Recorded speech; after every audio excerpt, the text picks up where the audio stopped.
right. So this is my favorite on-ramp to get back onto I-90 when I'm doing a test drive.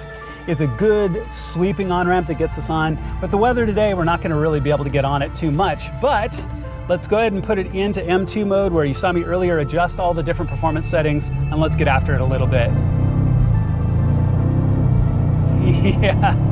Yeah, very smooth. I mean, butter smooth shifting, really good acceleration. And that was, if that was 30% accelerator, I would be shocked.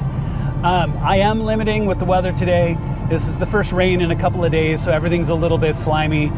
And again, being respectful of a car that's within its break-in period, but sounded great. Transmission was impressive. I mean, you could hear the shifts, but you can't even feel them. So as BMW moves away from manual transmissions, which I love. I mean, my M2 is a 6-speed manual. Their automatic transmissions just get better and better and better.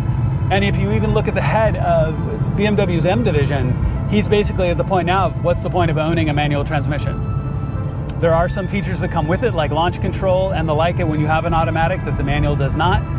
And for a little bit of weight gain on the automatic, you're getting a lot of function. So while I always will love my manual transmissions, he may have a point. I mean, that was absolutely beautiful going through all of that. So really, really impressive.